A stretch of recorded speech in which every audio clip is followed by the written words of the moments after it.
All right, everyone, welcome to PacWest Bigfoot. This is David, and let's see, any updates? Actually, yes. If my staff accidentally emailed you guys an email about some sort of work at home opportunity or something, that was totally an accident. We're hoping that it didn't go out, but we're not really sure. There's some sort of little problem with our email autoresponder system. If you get that and you end up working at home with that kind of luxurious life, my apologies. So there you go. No, really, we sent it out. I think they are. I don't know what's going on, but we're going to try to fix that problem. Um, any other updates?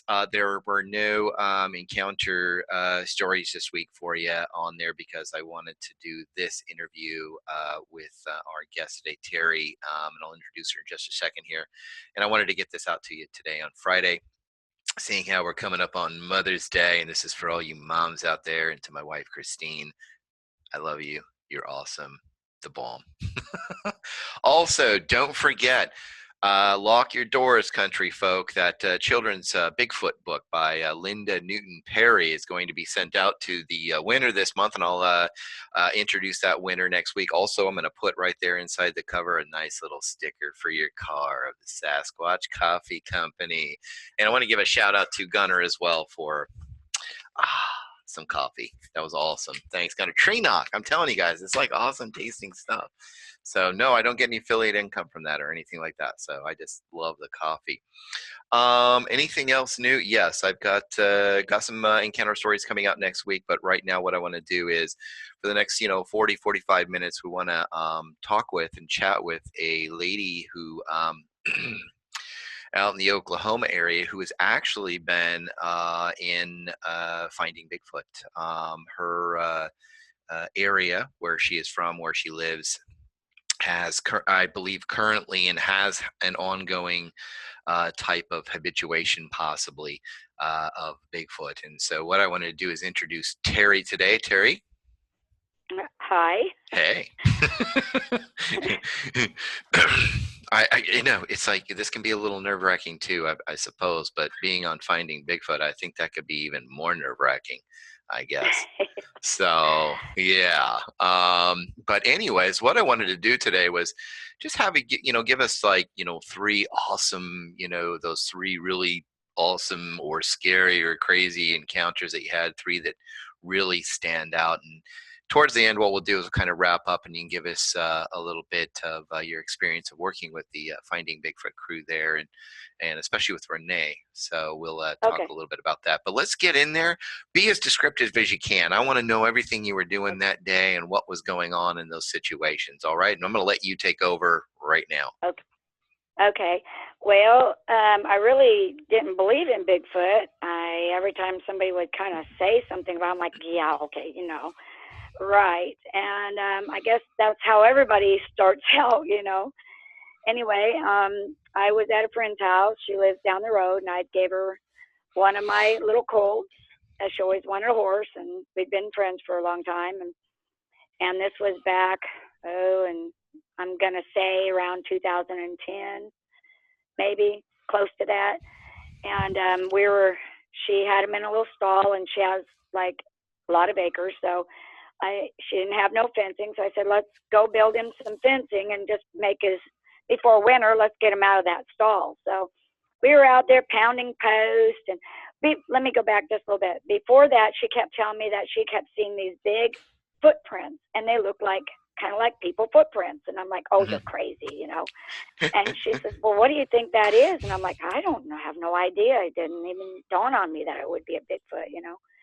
So we're out pounding fence, T-post, and making a lot of racket. And there's a big, deep ravine down by our house, and we hear this crunching noise down there, like tree, like branches breaking and foot stomping, but we didn't think anything of it. And she'd say, what, you hear that? And the kids would say, look, there's something black down there. And I'm like, oh, you guys are just crazy. It's got to be a deer.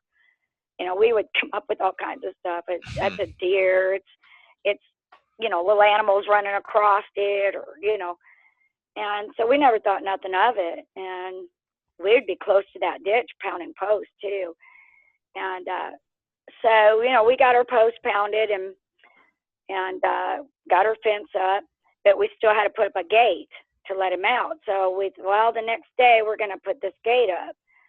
So we had went to town to get some groceries and stuff, and her boys are twin boys, and they're at that time there's about, I think 11 or 12 years old. Mm-hmm. And we come back from town, and they were standing on the porch and pulled up and opened up the door, and we hear this screaming. I mean, screaming like you've never heard before. I've never, I mean, the experience. I was like, oh my gosh. I looked over at her and I said, there's these cats are fighting down that tree. It sounded like it was up high in a tree. And literally I said that they're tearing each other apart. I said, I'm going to run down there. In my mind, I was thinking, I'm going to run down there. I'm going to scream. I'm going to scare them out of the tree, and maybe they'll leave each other alone. So, I just took off, and she was up on the porch with her boys, and I just took off running down through this stall, this field, and I'm running, and I get to the fence, and I'm hanging on the fence, and I look straight up. If the fence wouldn't have been there, I would have literally, I think I would have ran right into this Bigfoot. But I stood there, and I'm looking right up at this Bigfoot. I mean, literally, he was right there. But he had his back towards me, and he was still screaming. So I don't think he heard me. So I was still standing there. I was like in awe. My mouth dropped open, I know. And I'm just standing there hanging on the fence going, oh my gosh. In my mind, I was thinking, I couldn't scream. I couldn't do anything. I just was standing there. And this thing was massive. I mean, he was huge. I mean, his arms were hanging way down past his knees, like they say. He was reddish brown. His fur was, some of it was straight, some of it was curly. He had no neck. What can I say? I mean, I seen him, literally, that's how close I was to him. Did you see the face at all? No, he had his back towards me. Oh, okay. And whenever I was still standing there for a while. Well, when the other kids and mom came running down behind me, I think that's what he heard. He heard them, not me, because he was in the middle of that that scream was so loud, I was hurting my ears. That's how loud it was. And I think he heard them running, the footsteps of them. And when he heard them coming up behind me, he literally took these trees that were yay big around and moved them right out of his way. I mean, he just took his arms and pushed them to the side and took about maybe, I'm going to say, 4 big, huge, gigantic steps and jumped down in this ravine. And the kids, when they come up behind me, they seen from his middle of his back up, and they're yelling, go, let's go, get him, go, let's go. And I'm looking back at them like, yeah, go ahead. I'm not going. It's like they're lining up to beat dinner. Yeah, they're like, let's go check it out, and I'm like, oh, no, you go ahead. Jump the fence and go, because there ain't no way I'm going to get that close again to that thing. And then, it realized, we were all standing there, and we all realized that, oh my goodness, that was a Bigfoot. That's what the footprints were all about. And it was the same area that she showed me the footprints in. And I'm like, oh my goodness. And, I'm like telling her, that's what it was, So here's what we did. We called the cops. We called the sheriff because we didn't know what to do. We were stunned. So we called the sheriff, said, hey, is there any gorillas or anything? We need somebody out here right now. So here come it about an hour later. They were rushing. They said they were going to rush to get out there. About an hour later, this lady shows up, police officer lady, to take our report. And we're like, what took you so long? She's like, well, we had so many reports down around the corner that this Bigfoot was running across the road, and it ran right in front of me. So she had the same report. And I said, well, come on, we'll take you down there and show you the footprints. She said, oh, no, I believe you. She says, I already got all these statements from around the corner where I guess it ran down and around the corner across that road, Yeah. So I don't know. That was just really crazy. That so is she took our insane. report, and And then we called the Bigfoot crew, and finally somebody came out, and then we went to the Bigfoot meeting. Not, like I think it was maybe the next year, because this was going on like maybe October, November, something like that. And then we went to the meeting up in northern Oklahoma, Oklahoma City, up there. Renee and Bobo and all them had that town hall meeting. Mm-hmm. Went to that, and me and between that time, we were seeing them left and right after that. Well, I started studying them and found out what they were eating, watched them. I didn't know there were different colors, which there is. And so I called the Bigfoot guy that come out, and I asked him, I said, I see this white one. And I go, I think I'm seeing things. And I said, are there white ones? They go, oh, yeah, there's all different colors. I'm like, oh, my goodness, no wonder why you see the white one. So I studied it for a while, and I think it's a mama. Anyway, that's another story. So we went to the meeting. Oh, my grandson was standing on the back porch. The day before we went to the meeting, my grandson was standing on the back porch, had his music box, and he was about 7 at the time. Had his music box going. He's out there jigging, and his dog's a pit bull, and it went running towards the trees. I smelled something, and these things smell raunchy. Well, anyway, the dog went running towards the trees, I guess, with his nose down to the ground, smelling whatever it was. So he looked over at the dog, and there's this Bigfoot at the fence line watching him. And when he looked up at it, it was swaying back and forth. And he said the dog took off running and went behind him, scared the daylights out of him. And the thing put off a roar at him and took off running down through the trees. And he said, he came running in the house and said, Grandma, I'm never going outside again. And it scared him. It scared him for months before he would even do any, go outside. And I said, well, just stay away from the trees, because there was a section of trees, thickets, mm-hmm. on the side of our fence. And I said, you just stay away from that area. If you go out in the yard, just stay in the open where I can see you, And what was that? You'd mentioned they were like almost like a favorite food source of some kind in there. What do you think that was? Yeah. So we started putting out food, different kinds of things, because I seen them. They were eating grapevine leaves. They were eating fish out of my pond. I seen them doing different things. So we started putting out different kinds of foods. Well, we started putting marshmallows, sticking them. We'd pull down branches with big sticks way up high, and we would stick marshmallows on them. And one day we were out there sticking marshmallows all around. I have 70 acres. So we went in a path, and I put a camera up 8 foot high, mm-hmm. and in a tree, right where I got all my other pictures. And within 5 minutes, we came back around, and all of the marshmallows were ate. So we figured, yeah, we had 2 bags of marshmallows. Well, when I took my picture, my camera card out of my game camera, there was a Bigfoot, and I have perfect picture of his eye. He looked right into the camera, and I have the whole side of his face and his eyeball, wow. And so we figured they liked marshmallows, so that's what we feed them all the time. We stick them out there. Oh, wow. That is awesome. Is that some of the pictures that the Finding Bigfoot crew has?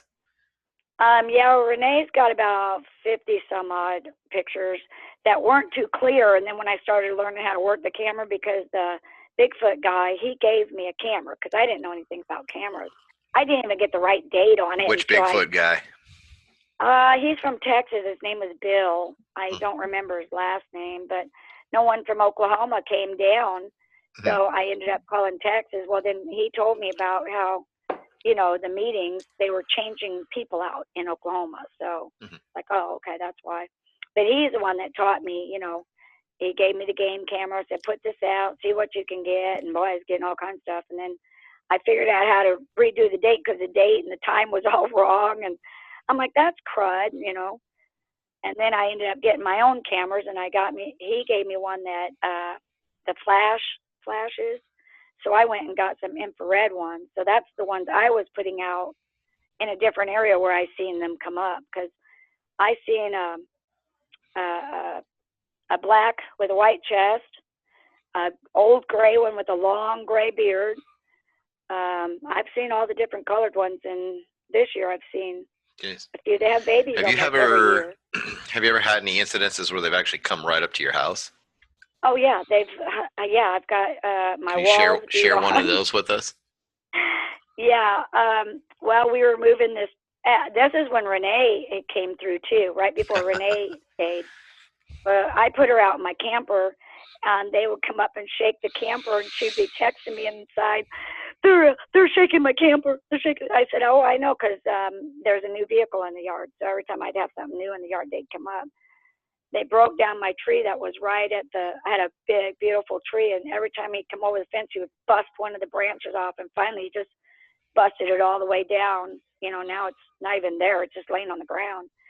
But I had a dog pen, a dog run, and I just moved this trailer in, a 16 by 80, and I guess it got all curious. And I had a porch, an add-on porch sitting on the side, ready to be put on, and it came over the fence. And I was in my camper. That's right before Renee came. I was in my camper at the time, and my dogs was just going crazy in the dog pen, and it literally hit the pin, and my dogs went got in their box, and I guess it walked around and smacked the trailer. So I have like big mud handprints way up high, and then so we measured that with a rule, tape measure, Hmm. and I had to fix it. I had to get a screwdriver out and pull it back out and fix it. And so finally, I was getting tired of him doing that, so I come out of the camper and started yelling, and I get it ran off. But that's Hmm. what it would do for a long time, you know. Yeah, The one, I have a encounter story that'll be out in probably about a month, and it's a little old lady, and she was back in like I think it was the 1960s, but she had one of those little late 60s, one of those new camper trailer things, and um, it was out near a ranch up there in Central Oregon, and uh, whatever it was tipped the whole thing over with her in it. yeah, I mean, literally just over on its side. She went flying and tumbling. She said she got cut up a little bit by glass, but she had some experiences before that that happened that led up to that. I don't know what it is with teardrops and camper trailers, but I just don't know like them or not. It was like, oh, that's crazy. So one yeah, I get a time, lot of those. one time I was walking from my back field to the house, and my two grand kids, Sam and Anthony, live right next door, and they wanted to come out to me. And so Anthony was yelling, "Grandma, Grandma," and I was thinking he couldn't see me because I was out in the middle field going, "Hey," waving my arm, "Hey, I'm over here." Well, Hmm. he kept pointing towards the trees, and I'm like, "No, I'm over here." So I said, "Come on out." And so I watched him and her come on out to me. And he goes, "No, Grandma, it's pointing because there's a Bigfoot right there, right there." And I'm like, "Oh, you're seeing my big black bull." Because, I'm like, Yeah. kids. And he said, "No, Grandma, it was down and it just stood straight up, and it's big and it's black." And I said, "Oh, Anthony, no, it's probably my bull." I go, "Look, you stay out here and I'll walk towards the trees." Well, it was a big cedar tree, so you couldn't see behind it. Hmm. And so I said, "I'll walk towards the trees, and you two stay out in the middle of the field where I can see you. And I'll tell you, it's got to be my bull, because they're little. You're thinking, they're just seeing things." Yeah. So I start walking, and I get super close to it. First of all, as I'm walking, I look out in the field, and I see my bull, and I'm like, "Oh, maybe he's right." Well, by that time, I was getting pretty close, so I just, all right, I'm gonna walk towards it. Soon as I got close, I heard this growl. I mean, he was like, it felt like he was saying, "Don't come any closer," but it was like, it's a hard, I can't describe the growl. It was like, roar, but Hmm. deep. And I was like, okay. And so I yelled at the kids. I said, "You guys start walking for the gate and don't run, just walk." Because we were out there quite a ways. And I said, "Now I'll meet up with you." So I thought to myself, I better not run because I don't know what this thing would do. Yeah. So I just walked gently, got to the gate, and my daughter was coming over. And as she got to the gate, we got to the gate and turned around, and there they stood. There was a black one, a white one, and two babies in the middle, and they stepped right out from the trees and just looked right at us. And I'm like, my mouth dropped. I'm, Hmm. banging on my daughter's shoulder. I'm like, look, look, oh my God. She's like, oh my goodness, look at that. And we just stood there and watched them, and then they just walked off into the trees. I was Nice. like, So no you've never wonder really why they had too growled at much me. like aggressive action, more or less just kind of like felt Yeah, like you've I been never had them observed like in a way. I've never had them come and attack or nothing. Okay. But I think what they were telling me is don't get close. We got babies. That's the only thing I could think of Hmm. is they were protecting the babies. Yeah. And I was like, okay. Well, Yeah. I've always been one of those guys who believes that, yeah, they're animals, but they're a little bit more highly intelligent, I think, than, I was say, most. praying when I first ran into that one. And I Hmm. was praying. I said, Lord, and now this is just me. I don't know if this is, just what I heard. I said, Lord, what are those and why are they here and why, Hmm. what is it all about? And I was praying and I heard the Lord say the earth was borrowed for them. And a vision came in the front of my mind that there was a planet. Now I don't understand this and I could be wrong because I've Hmm. never really went back and prayed and got, like a second answer, you know what I mean? But Hmm. I seen a vision of a planet that was in trouble, and he allowed them to be here. Now this is centuries ago. Hmm. He allowed them to bring them here. So I was like, oh, okay. It's like another animal, but they're a very intelligent animal. Not they're not us. You know what I Yeah. mean? They're not us, and they're just an animal like a gorilla, but not a gorilla. Yeah. Just another animal. Hmm. And I was like, oh, okay, that makes sense. Okay. So I was like, oh, all right. I never asked anything else. That's just what I got, you Interesting. know. Cool. So you've So had that incident up there by the trailer in the house, and right behind one. That's got to be totally intense. I couldn't even imagine that. That would be yeah. just intense. And so, what was it like? Whenever Renee was out there for a couple weeks, I take it, Well, when and Renee was out here, we had like bonfires trying to get. We have lots of grandkids, so we were just out there. She's like, let's make a lot of noise and see if we get some calls. We did some calls, and I have one of those ear things where you can hear. What do you call those? parabolic mic. Like, yeah, I have one of Yeah. those. So we brought that out. We did a whole lot of different things. She went out camping. She got a whole lot of calls, which excited her. And you know, she, kind of knows. You know, what I mean, she's got the idea.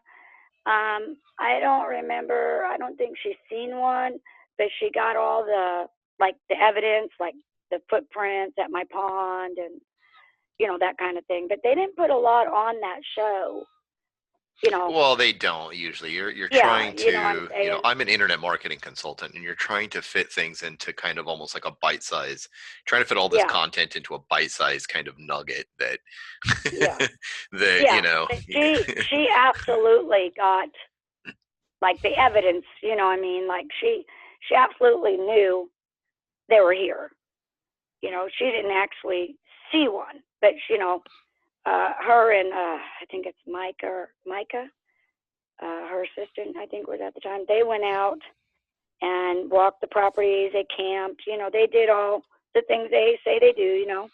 Mhm. And then, oh yeah, and then when I was moving the camp, this trailer here, um, there was two, a white one and a black one. They ran out of the field, and the black one stood behind a little skinny tree, thinking I guess he's hid, and he broke the branch down up at the top where his head was at.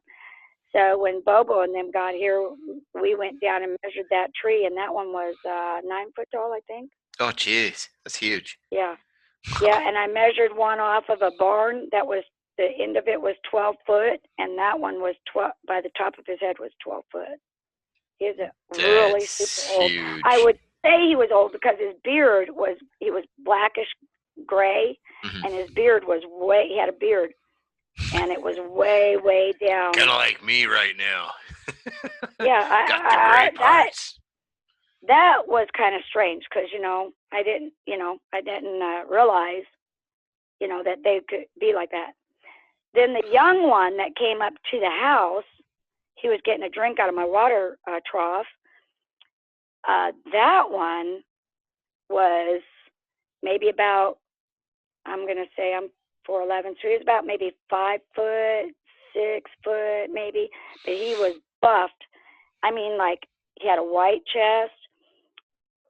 You could tell he was young because he was waddling when he walked, and he was just a brilliant, shiny black. And he was walking straight for me. And matter of fact, I was shaking. That's how scared I was. And I was right by my back door, and I had nobody at home. So I called my friend. I said, I think my cow is sick because I have black and white cows, and it was when it was farther out in the field, and it was coming straight for me. And then I said, I gotta go because I gotta check my cow. Well, I go out the back door, and here it was. It wasn't even. It was looking down, so it didn't see me. But I was standing right there, and as it got closer, then I realized it wasn't a cow; it was a Bigfoot. And I call her back. I'm like, oh my goodness, you're not going to believe this. It's a Bigfoot. And I was so scared and excited. I forgot to take pictures. I didn't do anything. She come barreling down my driveway in a car, and I let out a scream, and it got down on all fours and ran toward the trees, and she seen it as it ran toward the trees. Oh wow. And we were just standing there in awe. And this was a few years ago. And so I was like, hey, Lord, what happened to that Bigfoot? Because, I hadn't seen it around. And Hmm. anytime I'd ask, usually I get to see him. So me and the kids were walking toward the pond, and we were hearing this call. Hmm. And he was calling to another one across the road. And at first we were so busy talking, we weren't paying attention to the call. But as we got closer, you could hear it. It was talking. It was like calling to another one across the road, and that one was calling back, and then it would gibber like talk. And I was like, hey, kids, listen to that. And so as we got closer to the pond, it got louder, so we knew it was over by the pond. We have a big, huge pond. And so, it kept talking. Even when we were there and we seen him, he was still talking to the other one. And so we got up on the pond bank, and you could see him plain as day. And he was the one with the white chest, and he was within a year, maybe a year and a half, he was 3 times taller. He was about maybe 7 or 8 foot. And I was like, oh my goodness, they grow that fast. And he stood there and let us see him, and he was standing kind of sideways, you know, and calling to the other one. They were still calling. I go, kids, I don't think we want to hang around. I said, let's just walk slowly back to the You. house because, I've always learned with bears or something, don't run. Yeah. So No, I we don't think just so acted either. I like, I think when it comes down to animals like that, even highly intelligent ones, I mean, you can find porpoises or whales or anything like that. Even killer whales, look how that they can react to certain situations with yeah, people, even though they're pretty. I mean, they may seem pretty docile, but at the same yeah, time, they can snap. They can take something the wrong yeah, way immediately and act on instinct, yeah. and So we just instinct kind can of be killer. gradually, yeah, we just kind of gradually turned around and walked back, Yeah. down our trail back to the house. But, I've never, my son, he had got killed 3 years ago, but my son, and I'm Oh, I'm raising these sorry to hear kids, that. but yeah, but he was out there one day, and I have some ponies. And he's come back. He's all excited. He said, Mom, this big old red arm. One of my ponies aggravate each other. Mhm. And he said that pony just kept going for the woods. It kept going to the trees. But it wasn't going in the trees. It was kept going to the trees. He said, Mom, right out of the corner of my eye, I see this big reddish brown arm come out and smack that pony on the butt. He said that pony took off. He said, I guess it was aggravating him. And I said, that's funny. And he said, oh, that's the first time I ever seen that. Oh wow. Yeah. That's Yeah. interesting. So, what was it like? We'll kind of talk a little bit now about being on the old show. Was it kind of annoying from time to time dealing with cameramen and sound equipment and all that? No, it was, they have it really good show. Nice. They do it right, you know. I mean, the meeting, you know, they set it all up, and you know, we go up and insert, you know, the people that already had their stories ready, you know, go up. Well, a lot of people sit, and they're really good. They're really awesome people. Nice. Um, you know, you get to tell your story and put it on their map, you know, which is cool. I think it's a really good program, really. I mean, just because it helps people come out in the open, because, like with me back in like 2010, I mean, we were all ridiculed in this whole neighborhood, you know, because everyone in this, we live in the country, but we all, you know, you get ridiculed. Oh, yeah, right. You've seen that, you know? Yeah, because you guys are And really southeast of Oklahoma City, right? yeah, Yeah. yeah. And Renee, you know, it's like it took us about an hour and a half to get from, you know, up there to the show, you know, to the Bigfoot meeting. Hmm. And, you know, they call you ahead of time and tell you, you know, get up there because the camera's got to, you know, be there for the certain part Yeah. of it and stuff. And it worked out really good. It was really good. I Nice. really liked them. They were just awesome, Oh, you know. good. Nice. Right on. Well, we still But have I don't, about another 10 or 15 minutes here. Is there well, I how, got a couple more. yes, share a Like, couple more incidences with us because okay. I'm sure everybody's like Well, totally enjoying this right now. okay. I am. I like Well, this. we were putting a mobile home on the property for my son, the one that, you know, got killed. He got killed in a car wreck. Anyway, we were putting a mobile home down on the other end of our property for him, Hmm. and they were still working on it. So we moved into the camper, the one that Renee stayed in, because didn't want them in my camper. And so we moved into the camper and let them have our house. And so we were kind of like parked at the house. And so we were kitty corner or whatever, or facing the back of the property, you know. Hmm. And there's a barn right there, and there's sliding glass doors on the house. And so my son one night said, well, he was sitting at that sliding glass door, and we didn't know this. We didn't know this till later, but I mean later that night. Well, my daughter comes over, and she's knocking on the camper door. So I open the camper door, and I'm looking down at her, and my son literally scared the crud out of her and come up behind her, and he's like, either get in the camper or get in the house. Get in the camper or get in the house. And you can smell this raunchy smell, right? And he says, there's a Bigfoot right over there by the barn. He's right there. And I'm like, are you kidding me? I go, I'm going in the house. So we all go in the house because you could go in a side door, you know, to get in the house. Well, and then he says, I'm going out there. He had his gun, you know, he had a little pistol, you know, 45, you know, gun, right? And he had a big, huge light that you could shine way down through the field, right? Hmm. And I said, "Oh, Ricky, you're seeing my cows, you know, because I had lots of cows and horses, you know." And Hmm. he says, "No, Mom." He says, "It's a Bigfoot." And I'm like, "Oh, come on." So me and him, we went outside, and I said, "Okay, let's stand up on this pole because we had like a pole fence." I said, "Let's stand up here and let's count all the cows and the horses because it was kind of winter time, and they were all laying down like right at the corner of the field and the yard fence." I said, "Let's count them all, and then then I'll know." So we got up on. He says, "All right, come on." So we get out there and we get up on the fence, and he gets his light out there. It's nighttime. We're counting all the cows. Sure enough, they're there. The calves and the horses are all right there. And he says, "Now look, that was to the right of us, right? Well, to the left is a fence with a bunch of trees going all the way down the field line, right?" Hmm. And he said, "Look, I'm going to shine my light on him, okay?" And I said, "All right, let's do that." He shined his light over to the corner, shined it right on him, and that thing got furious. He got so furious, he took off stomping. He did not want the light on him. He stomped all the way down the field, and he kept his light on him, right? He stomped them trees down like they were nothing. He got down in the corner, and there was a big tree. It's still there. He shook that tree. He was screaming. He shook that tree back and forth, and this is a big tree.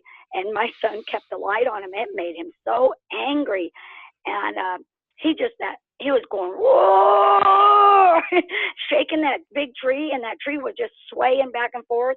He was going whoa. He kept screaming, and finally my son took the light off him and he stopped screaming, you know. And I was like, golly, you were so right. He said, Mom, I have my gun out here. He says, I was going to shoot it. And I said, son, don't shoot him, please. You know, I was like, please, I was begging him, don't shoot him. I said, you don't know if he's got babies. You don't know. He says, well, Mom, he gets over and he bangs on the house. And I go, I know, I've heard him, you know. He goes, the babies climb on the roof and they bang on the roof. I'm like, I know, but please don't shoot him, you know. I go, has he Yeah, ever hurt you? And he's like, I'm with you no. guys on that. You know, unless Yeah. you really feel as though your life is really being In threatened, and there's danger, no you know. I mean, reason I to. told him, I said, And yeah, if I he was like hunting coming and up to fishing, your, so yeah, I said, you I know, like to hunt and fish, so I'm good with that. yeah. So yeah, Well, you know, he always, you know, told me, he said, Mom, if you go out back, please take a gun, even if you're taking the kids. He goes, you don't know what they're going to do. I said, well, you're right. You know, you're right.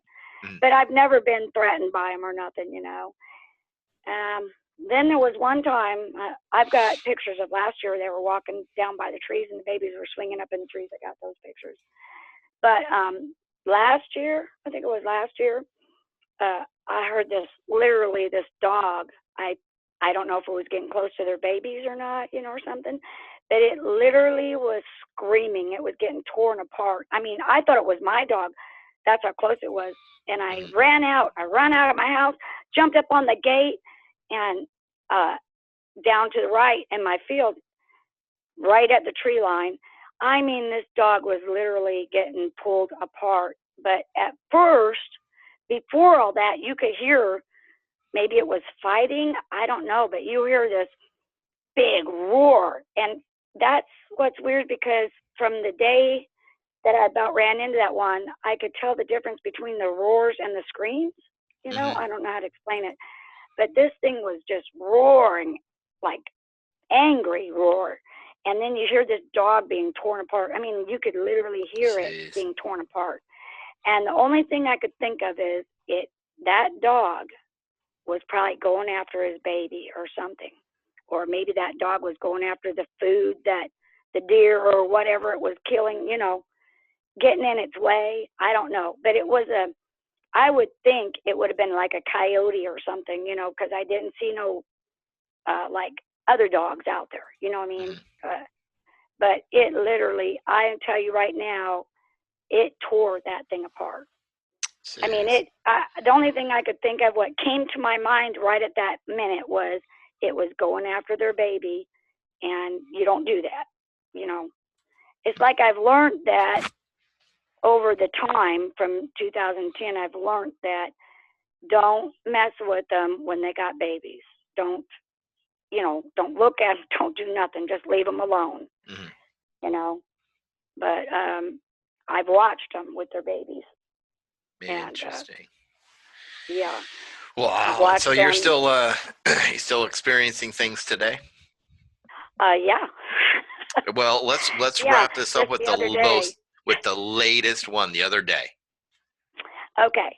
Um, the other day, I was driving right down this road right here, and before I got halfway down this road, I look over to the right, I mean to the left, into the field, and there's some big trees, and I see something moving around, and I'm like, what? I pulled out my camera, I pulled up closer, and there was a big, huge black one standing at this tree, and so before, I took pictures before and after, you know, like, you know, before it was there, Mhm. and then I snapped pictures while it was there, and then as I looked at my pictures, on my pictures was a baby on another tree.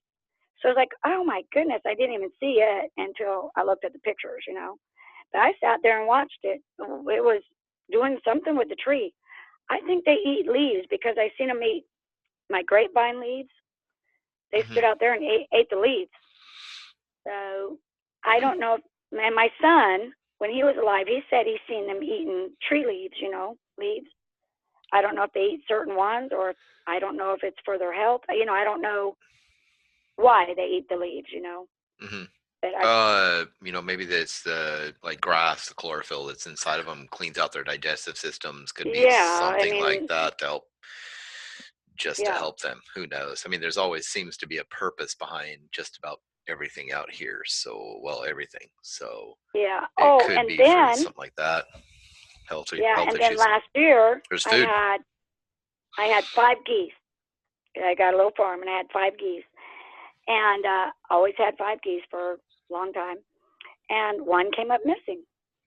So I was like, wow, that's weird. There's no feathers, like a critter didn't get it. And I said, wow, that's kind of strange. I said, oh, it just came up missing. No feathers, no nothing. So then me and my daughter were looking at another piece of property. I said, hey, let's look on Google Earth and look at this property. Hey, let's look at our property. So I get on there and I press in my address, and poof, there's a Bigfoot out in the horse stall, out in the horse pen, and he's got my goose in his arms, and he's walking off. I'm like, oh my goodness. I go, hey, Teresa, there's my goose. He had it right in his arms and looked like he was walking off, Jeez. So I was like, and that's on Google Earth. I'm like, oh my goodness. So they've never really messed with the horse or anything like that. Just No, I've never seen them mess with the horses, but there was one time I seen them. They crawl on the ground, flat on the ground, and crawled right next to my horses in the big round bales, and I just see the horses move their legs, move away from them, and they just on all fours, flat on the ground. I've seen them. I bet you could just barely, like, me and my son seen that. I was like, wow, can you believe that? Literally, like crawling, but flatter, and just going on. Just went right out of the pen, right underneath the fence. That's insane. A big one, not a little one, a big one. Oh, wow. Yeah. Crazy. Well, thank you, Terry, for being on here. I'm going to jump out there and find that episode out there, Finding Bigfoot in Oklahoma, and check that out and hear you and let my kids know, hey, I just talked to Terry. They'll be like, no way. It's like, yeah, way. You're welcome to come and have an experience. Awesome.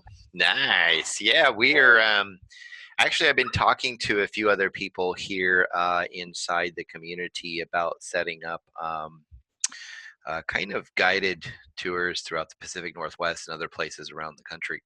We'll probably start up here around the Pacific Northwest. And so if you guys out here in the community, the PacWest Bigfoot community, are kind of interested in something like that or find it to be very interesting, let me know what you think, because we're thinking about doing that, running guided tours, and different, you guys can go out, take you out in investigations, things like that, record the investigations for you and give those to you. It's just something we're just thinking about doing for the fun of it. Yeah, we were gonna do like an expedition here. I mean, not. Really I would consider that. I would. Yeah. Thing, Yeah, and make sure that people do, pay you for your time out there, because that's your time. So it's anytime you're away from your family or you're doing it, you need to be paid and compensated for that. So, but we're looking at doing that and seeing what's happening. Yeah. I don't know. They'll definitely have an experience. Yeah, that sounds really I think cool. they are just kind of used to me, and I noticed that they're more around a certain time of the year too, and then they're like gone for a little bit. Either they're gone or they're just, I don't know. I never, I mean, they're like right now, they're here. I mean, they're one just the other night screamed. I had to put my horses up because I don't know.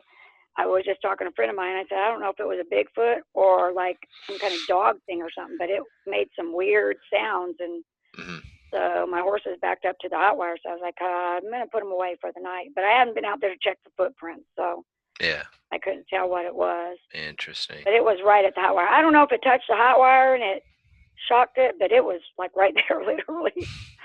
Yeah. That was just night before last. So I know they're coming out now. It's the time that they start coming back around.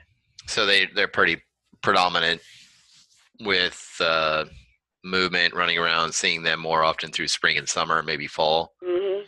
Yep. Winter has kind of died down. They hunker down, maybe. I Do you guess. think maybe they Yeah. move out of the area during that time, or they? I really don't know because Yeah, like there's people down the road and down on the next road even, and it's like they must have a trail, like a trail like the deer do. They have a certain game trails. thing, and Yeah. they come back around and then come back down through it. I guess Okay. because it seems like that's what they do. I don't know. I can't tell for sure, but Hmm. you know, Interesting. yeah. All right. Well, thank you very much, Terry. Hold on Okay. just 1 second. And Okay. for those of you guys out here, it's the Oklahoma episode on Finding Bigfoot. You guys can look that one up or grab the DVD or whatever anytime, and you'll see Terry and them out there uh, in that episode. So it's pretty cool. I'm going to go watch it. I do remember it, and I'm going to go watch it again with my kids. Okay. So thank you guys very much for being on here. Terry, thank you so very much. As a matter of fact, I'd You're like welcome. to invite you out here again, Terry, maybe around the end of summer or in fall, and have you back here and maybe kind of catch us up on what's been going out there from time Sure. to time to the summer and fall. So Okay. that would be We'll see awesome. what All right, happens. guys. Thank you very much. God bless you guys out there. And Terry, hold on 1 second. Okay. All right.